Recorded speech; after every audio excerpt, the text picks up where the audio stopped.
All right, to begin with, I want to tell you it's his birthday.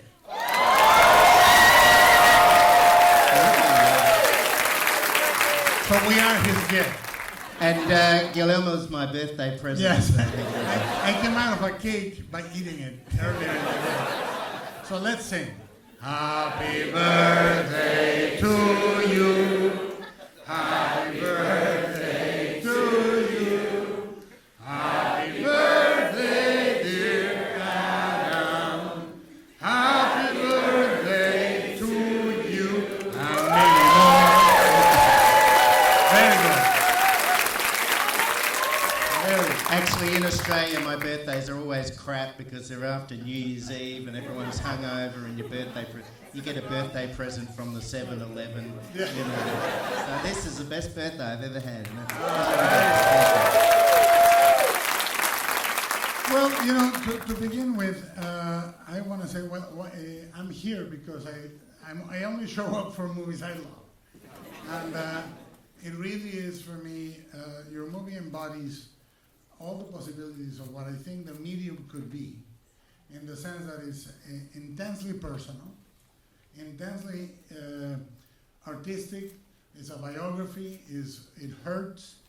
I think that you should not make movies that don't hurt.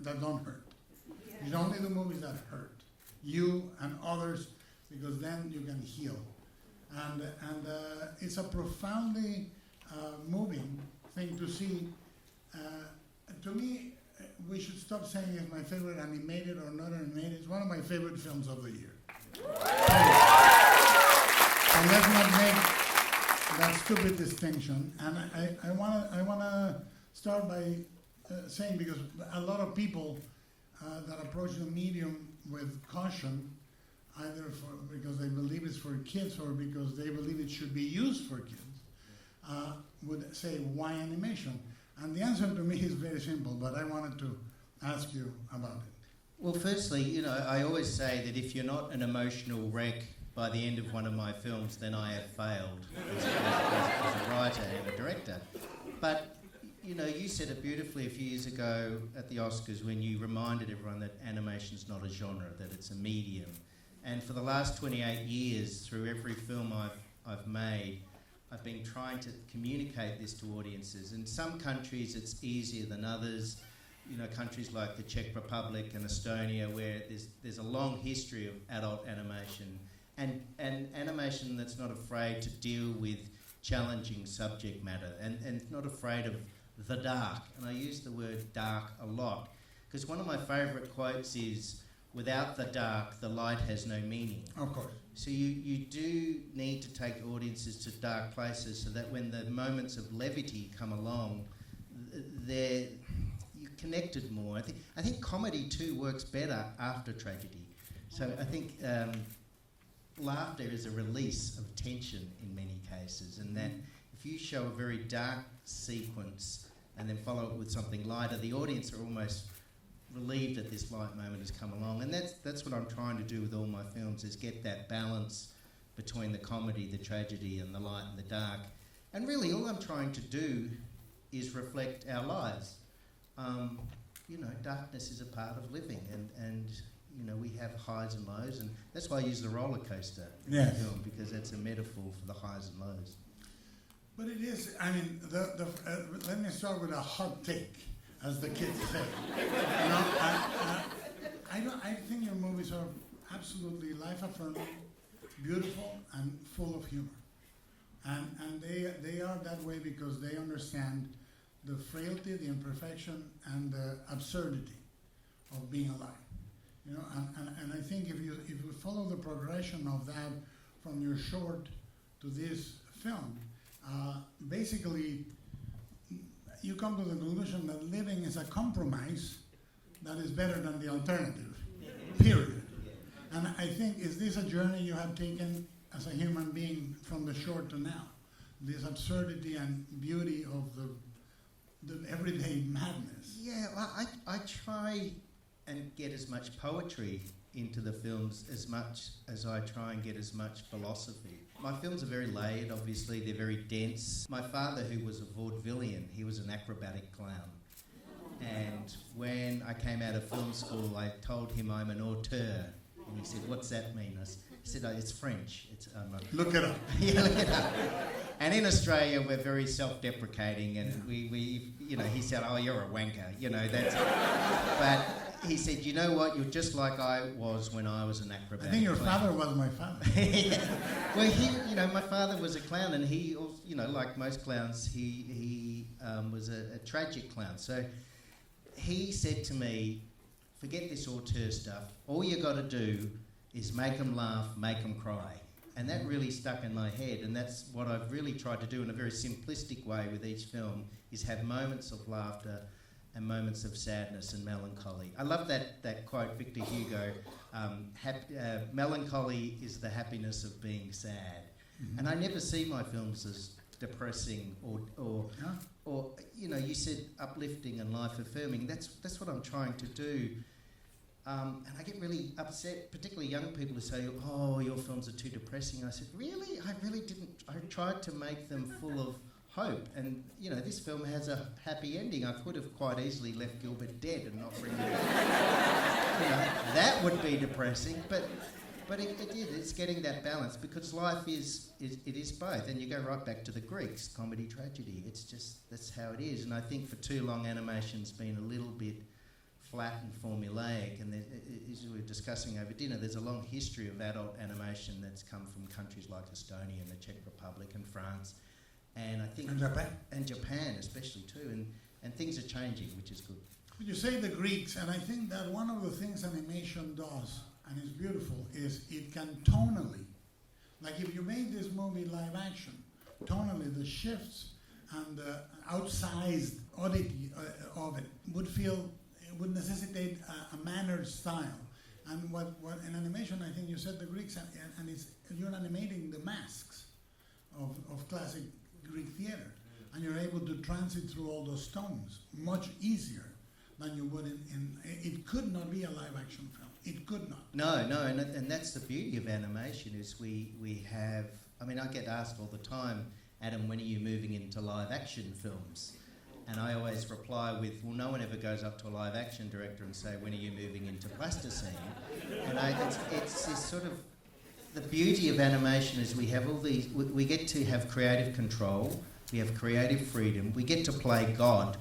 Our characters can look however we want them to look, and we have that wonderful tool of exaggeration where we can heighten an emotion, we can heighten a moment that's poignant or funny, and I think if I had a real actor, I'd want to go up and stretch their faces and make them more expressive. So I think animation's a wonderful vehicle and medium to tell any story you want. And you don't have to go to dark places, but I love challenging the audience. I love presenting concepts and ideas that are not taboo or offensive, but make you leave the cinema thinking a bit more. I want my films to linger, but also want them to nourish. And I use that word nourish a lot, because I don't want to waste your time. You're giving up an hour and a half of your lives to sit and watch something indulgent that I've spent 8 years making with my team of artists. So I want you to leave the cinema having been entertained, but also nourished. I used to use this weird concept of, I wanted every person in the audience to be sitting in a pile of compost, and my film is slowly nourishing them through the film, and then they leave feeling more enriched. It's a bizarre way of thinking. But I think that what is objectionable is perfection and happiness. Those are obscene to me. The fact that cinema sells you into things that should be, things that are fair, things that end well, these are things that are basically spiritual pornography. And to me, the beauty of showing the ups and the downs and the tragedy, giving your movies are. I will like to tell your father, go in a time machine and tell him he is an auteur. He is an auteur, and you can see the progression. Today, the audience was treated to You're Short and this, but if you follow it through Mary and Max, which is, I think, an astounding film. Not only do you have constant obsessions, which repeat from film to film, but essentially even a resource like finding out that you're loved after the fact, through a letter or through a testimony that humbly says you're worth staying alive. This, without that poignancy, without making it a true happy ending, you wouldn't have that. And I think this requires from you a lot of fortitude, because it doesn't make the films easy to finance. No, and I know with Mary and Max, it was very challenging film to pitch, because I said I didn't want Max to live at the end. And they said, oh no, but you've got to tie up loose ends, and Mary, it would be more, it'd be tragic if Mary never meets Max. And I said, no, but that's real life. Because a friend of mine, he was living in Scotland and his mother was dying of cancer, and they rang him and said, look, she's really deteriorated quickly.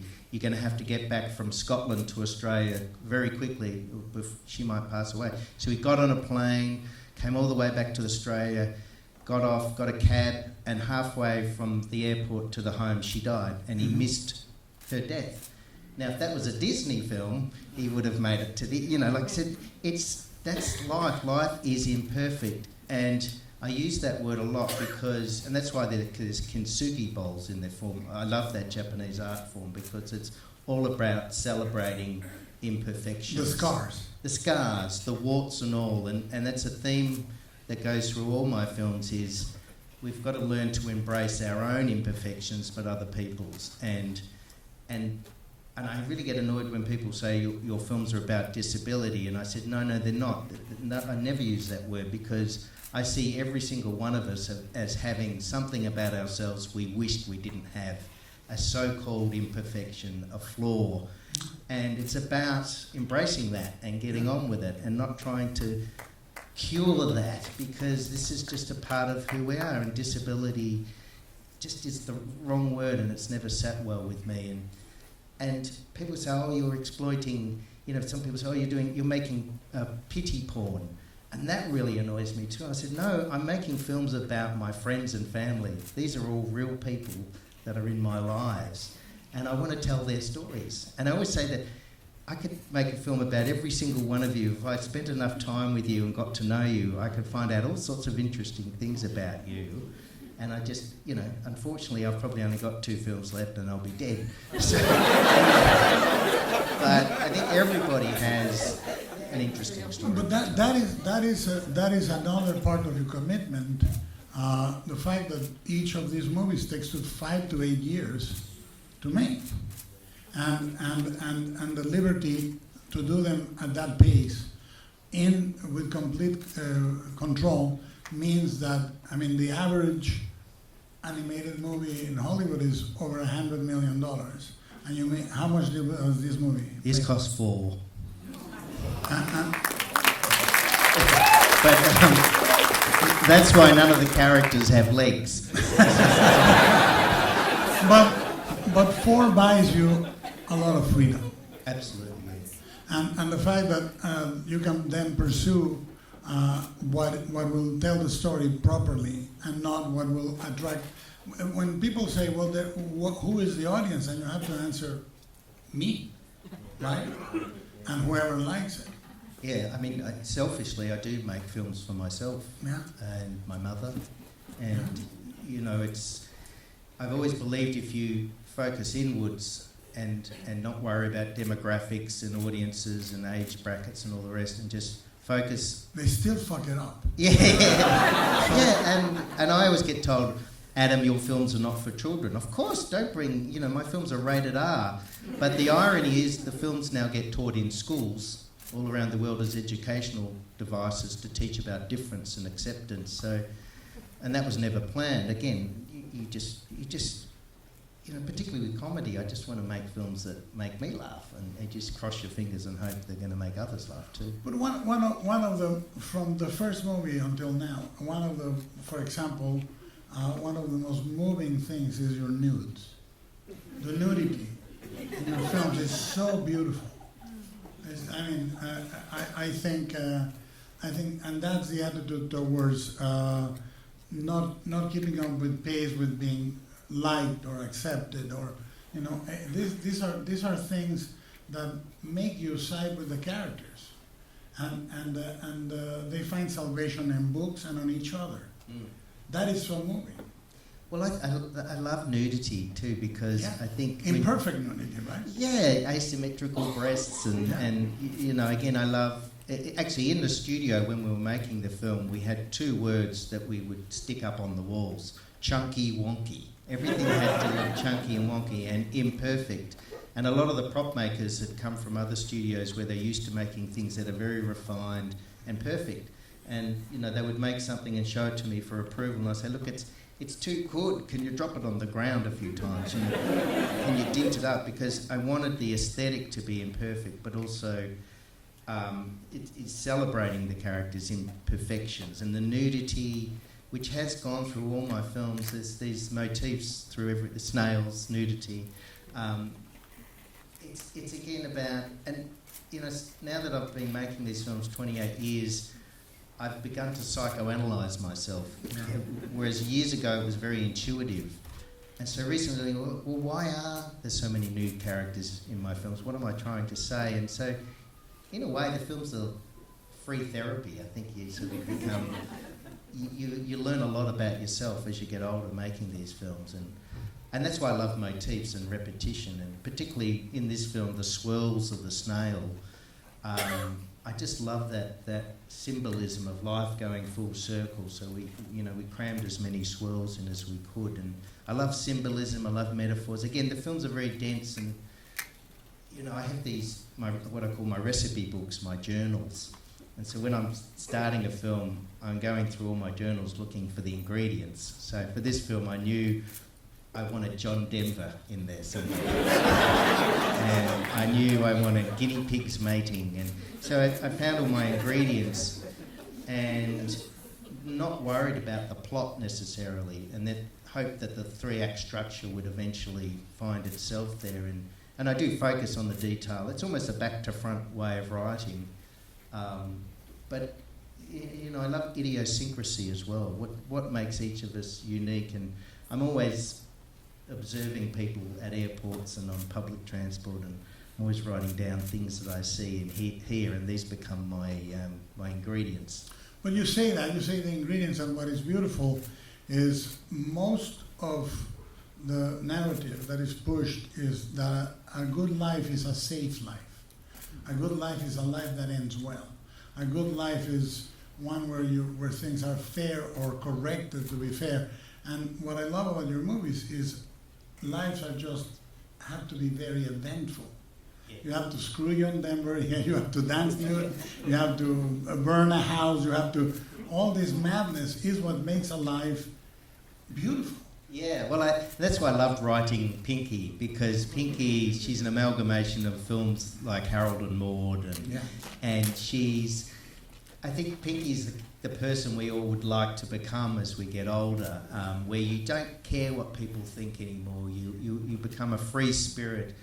And I love eccentricity too, and true eccentricity. I think true eccentrics don't even know they're eccentric. You know, they're just. I think a lot of people put on this eccentricity, and they're not real eccentrics. So I love characters that have this freedom, and I think that's why Pinky, I think, resonates so well with people, because they identify with her. She reminds them of an auntie or an uncle, or parts of themselves. And Jackie Weaver was wonderful playing Pinky, because Yes. Jackie herself is like that.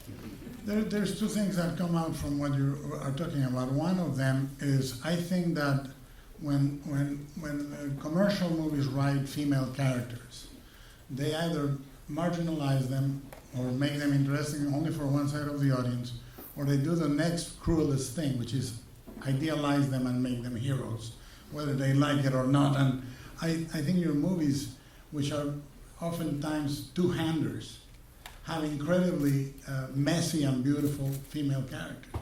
Yeah, well, particularly the last 2 films, I've really enjoyed creating characters that are female, because my first, all my shorts are about men, and Harvey Crumpet's about a man, and I thought it's about time I really, started to tell stories about the women in my life. And there's a lot of my mother in this film, she's a reformed hoarder. And my mum's one of the funniest people I've ever met, but we don't want to tell her she's funny. She doesn't know she's funny. So, you know, and so I'm always studying her and writing things down. And, but yeah, I think too, also to get characters that are very believable and authentic, you don't have to look far. You just, again, have to study the people around you. And the thing is, I'm trying to get you to believe these blobs of clay have a soul and a heartbeat, and for an hour and a half I'm getting you to suspend your disbelief and give over, and that's really hard to do, particularly in animation. You have to believe these characters are real, and so I use the word empathy a lot, and I think that's what it comes down to. The story's important, the plot's important, but ultimately you really have to put yourself in my character's shoes. And what is it like to be an 8-year-old girl born with a cleft palate who's bullied at school? What's it like to be a 44-year-old autistic man living in New York who's never been able to hold down a job? And you know, normally we see these types of people in society and sort of, I don't know, look down on them or wish we hadn't seen them, and whereas I'm the opposite. Or you sanctify them in a strange way. Yeah. And you don't do that. No, I want. They're on the same level as me. It's like, well, you know, what is unique about you? What makes you unique? Oh, okay, it's your autism. What is it? You know, Grace is based on a friend of mine who was born with a cleft palate, who as a child had 11 operations on her lip, and she was bullied and teased, yet she grew up to be an extrovert. Actually, she grew up to be an exhibitionist. She would be the first person to take all her clothes off at a party. And now she's the biggest extrovert, and she came to one of the screenings in London, and she was so grateful. I was worried, actually. I thought, oh, what if she doesn't like the film? But she said, no, you told my story. And in the last couple of months, I've been getting many messages and emails from people who've been born with cleft palates or people who've lost a twin. And so they're out there. And this is what I've been trying to tell investors and studios for the last 28 years. Oh, but there's not an audience for your films, Adam. I said, yes, there is. They're out there. I know they are, because I get letters and emails every day. And I think that's the frustrating thing too, is that it never changes. And it's a slow battle to sort of, you know, remind the investors that there is an audience. But there is. I mean, if all art is self-portraiture, then once it's made, it's all mirror. Yeah. It's a mirror for some people to go, oh, that's me. Yeah. And they don't understand that, and they think that processing it will do that. But there is a willingness in you, and I want to trace a line from the short to this film that is very interesting to me. You're a graphic artist. In fact, you painted T-shirts, right? And there is the first, the short, Hardy, has a curiously more polished surface, slightly straighter lines, and the animation is done more fluid in ones or rarely in twos, so the movements are more fluid, and little by little, you've been reclaiming the right for imperfection. Yeah. Like the lines get more crooked, more savage, less domesticated, and the animation goes into twos and threes and is a lot more expressive but less polished. Is this a journey you took consciously? Well, yeah, I mean, it goes back to my grandfather, my mother and myself have all inherited, it's called a physiological tremor, so my whole body shakes a little bit more than the average person. So as a child, my drawings were very wobbly, and I was very embarrassed about this, and so I'd hold my other hand and, you know, it was, particularly as a child, it was like, oh, Adam can't draw a proper circle, and I still can't draw a proper circle. And so when I started making my shorts, I was very conscious of this, and Harvey Crumpet, I look back now, it's too refined, it's too slick, and I quickly realised that I wasn't a very good animator. I've never done a walk cycle, and I don't actually like animating. I didn't do it. I did one shot in this film. It's when Grace animates the snail. I love the metaverse of that. But I realised that here I am telling these stories about characters who have to embrace their imperfections, yet I'm not doing that myself. So that's why now I'm very, you know, I talk about my shakes.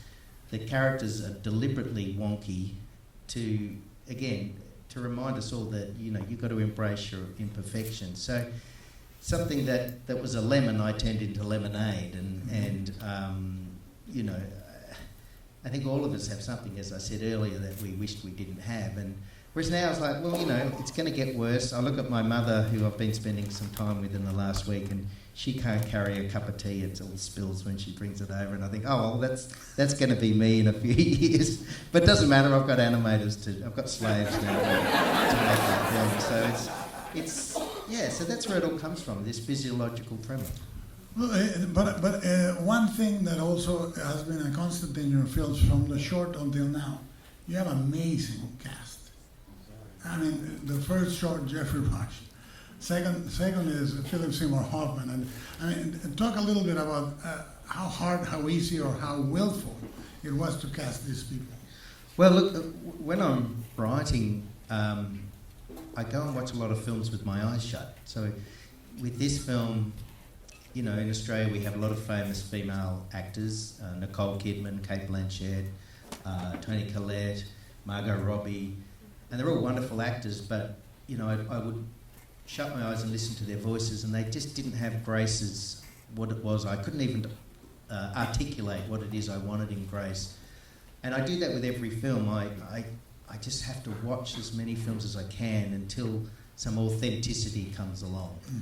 Trouble is, they always tend to be very famous actors who are very expensive to get, but I know if I can get the screenplay to them and they can read the screenplay and realise this isn't for children, this is something that is challenging, adult, hopefully sophisticated, that they'll say yes. And that's what happened with Philip Seymour Hoffman. We had very little money to pay him, but he identified with Max, you know, and in hindsight he was actually going through a lot of turmoil himself in his personal life. And Jeffrey Rush identified with Harvey, and with the reason I chose Sarah Snook for this film was she had this quietness about her voice. She had this, she's very, she has no ego. She's very self-deprecating. She's got a wonderful shyness, and I could hear all that in her voice. And I thought, yes, she's our Grace. I have to get. And then Jackie Weaver just had to be Pinky because she just had that eccentricity. So it is tricky, but you know, sometimes you get. And Dominique Pignon. Oh, Dominique Pignon. Well, I'm friends with Jean-Pierre Jeunet, who, of course, you know, there's a real simpatico with his films and mine, and yours too. There's something that there's something intrinsic I love about your films, and it's very hard to articulate. But when weird, I think, and when I saw, you know, I think I saw Delicatessen before Pan's Labyrinth, and there's something. I thought, oh, these are my family. There's a kinship here, and I was lucky to meet Jean-Pierre many years ago, and he and I have communicated for many years from France to Australia. And so in this film I wanted Jean-Pierre to play Percy, and I contacted him and he said, no, I don't want to do that. He said, what about my friend Dominique Pignon? I said, oh, are you kidding? Fantastic. So yeah, it's a very eclectic cast. Nick Cave's in there as well. And Eric Bana. And Eric, times, right? yeah. And a lot of these people live in Melbourne where Liz, my producer Liz is here. I should get her to stand up quickly.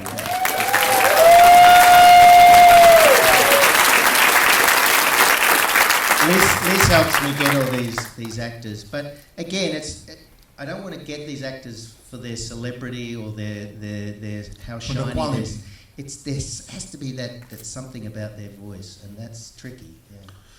Well, and the other thing that I think, and the reason why I support through scholarships or workshops or this and that stop motion is because I sustain, and you are proof of it, that is one of those art forms in animation that can be done by 1, 2, 3 people over a lengthy period of time, and it is incredibly useful to create almost tonal poems or declaratory biographical things. And I think that in my opinion, you over the years you have become an incredible figure in animation and I would say stop motion loosely because your technique is different, but because of your willfulness for this, have you noticed that as you transit from the short to this film now is over a decade and a half almost, right?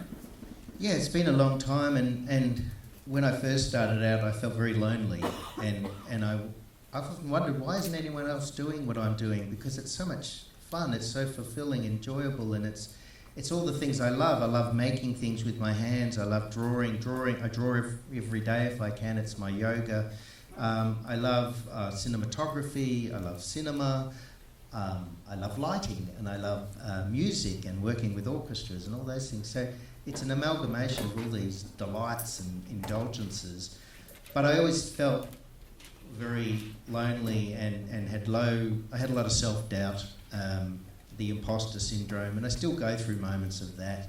Even coming to America, even the fact that you're all here on a Thursday night surprises me, because you always feel the odd one out in the film industry. You know, I always feel like I'm the strange person in the corner, particularly in Australia, where the industry is so small. And we're talking about Mexico too.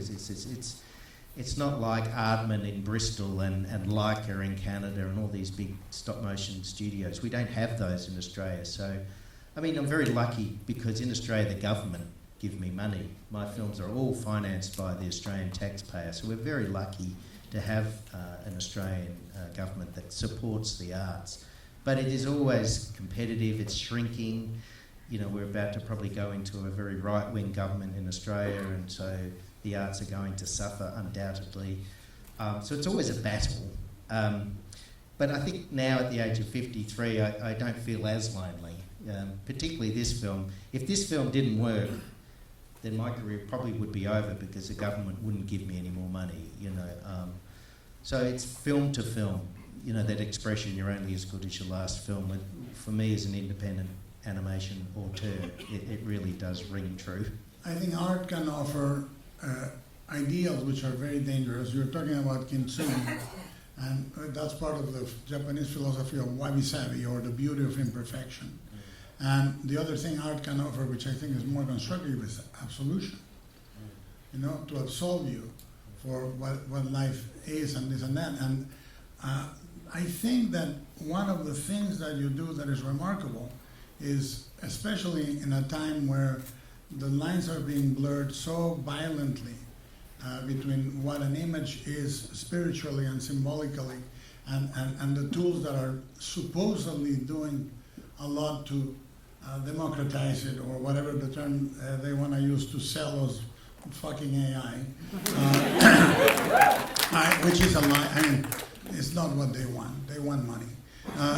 But at the end of the day, you have made an incredible effort to keep everything handmade. Yes, well, you know, I often say to audiences after a screening that what you've just saw, every prop, every set, every character was handmade. And in this film, we made it very clear, and actually all my films, we don't do any CGI at all. So, and that's why I put at the end of the film, this film was made by human No beings. CGI artists were harmed in the making of this film. And look, we certainly do rig removal, you know. We use digital tools. Of course we use digital tools. We edit the film digitally. We use LED lights now. We use digital cameras. There's all these wonderful digital tools, and they've liberated stop motion. We can now see what we're animating in high res. And when I left film school in '96, I was told I was pursuing a dying art form and that stop motion would be killed and smothered by CGI. Well, it's alive and well. You know, Guillermo made Pinocchio, and Wes Anderson's making films, and Tim Burton. And I think now with AI that's arrived, and it's not, sadly, not going away, it's here to stay. It's so, you know, they keep saying, oh, it's a tool, you know, AI is a tool. And I said, it's made by tools. I mean, it's not... You know, there's a lot of lying going on with AI, and my brother works in Silicon Valley, and I know that these lies are there because, you know, when I go to these screenings and tell people that the film is handmade, it's like basket weaving. I think I talked about this at dinner, is that baskets can be made by hand and baskets can be made by a machine, but the handmade basket's always going to be more appreciated. You might have to pay more, but it's the same reason in COVID everyone started making bread and taking up knitting. The handcrafts and art stores really boomed during COVID, and that's always going to be there. We're always going to appreciate things that are handmade. But as you say, there's a lot of people out there now with AI who just want to make money, and it really upsets me too that the big tech companies are trawling the internet and stealing all our content. Siri and Google fucked and had a kleptomaniac kid. It's really not. I would explain myself a little more, but what is beautiful is that the act, the symbolic and spiritual side of art can only be the gift of pain from a human to a human. Right? And that's what you give. Yeah. What you give us is your pain. And what you give us, however the measure of it may be, is your wisdom. And wisdom is never a big revelation. It's a small revelation, isn't it? And it is the distillation of that wisdom, which is essentially the same wisdom from the short until this, but the way you can put it with each progression is more succinct and more beautiful. Well, it's like the quote, life can only be understood backwards, but we have to live it forwards, which of course is Søren Kierkegaard, the philosopher, and it's always been my favourite quote. It's what I'd love to have in my tombstone. It's a very simple quote. It's a very, when you think about it, well, it's, of course. It's almost trite, but actually is quite profound when you think about it. And I was very worried when I put that in, because I thought, well, I did use that in an earlier film, and I'm repeating myself, but I just, my gut Everybody does. Well, I think it's such a truism, and I love that word, I can never pronounce it, verisimilitude, where you have moments of truth. And I love that film Tokyo Story at the end where he's on the swing and there's that beautiful moment you think, that is so real and authentic. And that's, again, what I'm trying to do with each film is have those moments of truth and break through all the clutter. Because, again, you're giving up an hour and a half of your life, and so I don't want to get preachy and I don't want to get too philosophical, but I certainly want you to leave thinking, and so I try and instill as much poetry and thought-provoking material as possible. And quite often I don't know what the film's about until I've finished it, and they go, oh yes, it is about cages. I mean, in the film it's the theme of cages, self-imposed cages, the cages we impose on others. And I thought that would be the main thing, but as it turns out, it's actually the life can only be understood backwards, we have to move forwards. And then I discovered snails can't reverse either. And they can go around in circles, but they can't go backwards. And I thought, actually, that's a perfect connection, because originally it was Memoir of a Ladybird. Mm-hmm. And then that film Ladybird came out. But it was also, the first draft was getting a bit cutesy and saccharine, and I thought, no, there must be a better creature or animal out there that is much more metaphorical for what. And you had it in the earlier film, you had the snail. Yeah, it was there all the time, and I just forgot about it. And so yeah, and also snails are introverts. You touch their antennas and they're always... So are animators. Yeah, yeah, that's the thing. My animators just love being alone in the dark by themselves. And we have a lot of people who work for us who are on the spectrum, and for them it's a wonderful environment because they get to focus on something for 10 hours, and they love that. So yeah, it's snails. Yeah. Of all the crafts of cinema, the one that has to create absolutely everything is animation. And you cannot get to that purity without observation that has to necessarily come from a slightly, odd place. You cannot observe like a regular person, which observes for a second and a half and there is Google again. You have to be able to concentrate like that. Was this clear to you when you were a child? Or when did you stumble upon this talent, curse, whatever it is? Well, I think, I'm from a family of four. My brother was an extrovert, became an actor, of course. And my sister and my younger brother, you know, so I was sort of in the middle, the forgotten child. There's not many photos of me in the photo albums. And whenever there was an argument in the house, I would go and hide under the couch and find my little safe place, or be in my bedroom drawing. So being creative was a sanctuary.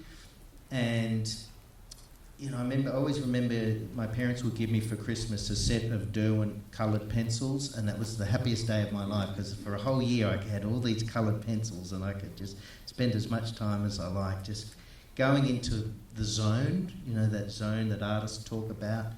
And even today I still, you know, I brought my pencil and paper with me on this trip, and I spent Christmas with my nephew who's got a brain tumour. It's his third brain tumour. And we spent the week drawing, and to me that was such a fantastic holiday, because I got to just spend time with this little kid, and we both just sat there quietly drawing aliens and monsters, and so sometimes I feel weird getting paid to make these films, because I'm getting paid to do something I love. Yes, it's exhausting and stressful, and there's a lot of pressure from the investors, and Nick Park once said this: it's like being creative with a gun at your head. And I really feel that sometimes. But I'm very lucky, you know, I get to, as you say, tell whatever story I want, and it's that creative freedom. It keeps coming back to that, yeah. And eventually the culture you create around animation becomes your family. Yeah, well, that's the thing. You end up spending more time with these people than you do your real family. And Liz, my producer's, you know, become a very close friend, and all the animators are like my children, and you know, and I'm desperately hoping they'll all get jobs elsewhere. And that's why I want to keep making films in Australia too. I mean, of course, Hollywood's where it's all happening, but you know, I've got these or not happening. Or not happening, and I call it the land of the slow no. Right. It takes a shitload of time and effort to get a no. Well, that's the thing, and so many films now are getting made in other countries. Australia makes a lot of Hollywood films now, so we want to stay in Australia and just bring money from America to Australia. That's the plan. Now, to finish, I would like to say that as you grow older, you value an artist as much for what they do, for what they don't do.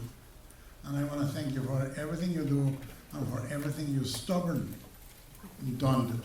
So thank you. And if I may, you know, we would like to share a moment, because we have a cake for him. So we'll bring the cake out and have a happy birthday.